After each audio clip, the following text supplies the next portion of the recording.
नमस्कार, स्वागत है आपका टीवी 20 भारत में। मैं हूं आपके साथ शालिनी। आइए बढ़ते हैं आज की बड़ी खबर की ओर।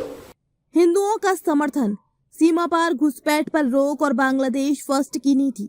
बीएनपी के 51 सूत्रीय घोषणा पत्र में कई वादे।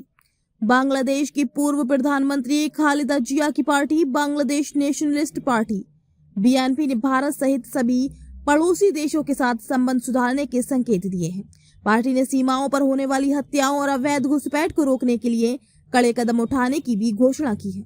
12 फरवरी को प्रस्तावित राष्ट्रीय चुनाव और जनमत संग्रह को लेकर बीएनपी ने शुक्रवार को 51 सूत्रीय घोषणा पत्र जारी किया। पार्टी प्रमुख तारिक रहमान ने प्रेस कॉन्फ्रेंस में हिंदू और अन्य धार्मिक अल्पसंख्यकों के कल्याण के लिए फंडिंग बढ़ाने का वादा किया। भारत सहित पड़ोसी देशों से संबंध सुधारने का वादा। उन्होंने कहा कि बीएनपी देश के हित, स्वतंत्रता और संप्रभुता को बनाए रखते हुए अन्य देशों के साथ संतुलित और सकारात्मक संबंध विकसित करेगी। उनके अनुसार पार्टी समानता, सहयोग और मित्रता के आधार पर रिश्तों को आगे बढ़ाएगी, जिसकी नींव पारस्परिक सम्मान और समझ पर होगी।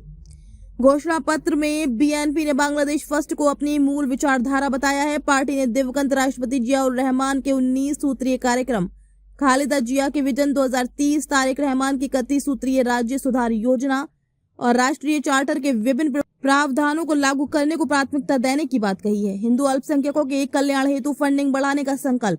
हालांकि दस्तावेज में किसी देश का नाम सीधे तौर पर नहीं लिया गया, लेकिन भारत का स्पष्ट उल्लेख करते हुए पद्मा, गंगा, तीस्ता और अन्य सीमा पार नदियों के जल बंटवारे में बांग्लादेश के उचित हिस्से को सुनिश्चित करने की प्रतिबद्धता जताई गई है। इसके साथ ही सीमा पर हत्या, घुसपैठ और अन्य अनुचित गतिविधियों को रोकने के लिए सख्त कदम उठाने की बात भी कही गई है। घोषणा पत्र में यह भी उल्लेख किया गया है कि बीएनपी हिंद प्रशांत क्षेत्र में शांति, सुरक्षा और आर्थिक समृद्धि को बढ़ावा देने में मजबूत भूमिका निभाने का लक्ष्य रखेगी। खबरों में अब तक के लिए बस इतना ही। फिर होगी आपसे मुलाकात, तब तक के लिए नमस्कार और देखते रहिए टीवी 20 भारत। ऐसे ही लेटेस्ट अपडेट पाने के लिए हमारे चैनल को सब्सक्राइब करें और तुरंत नोटिफिकेशन पाने के लिए बेल आइकन दबाना न भूलें।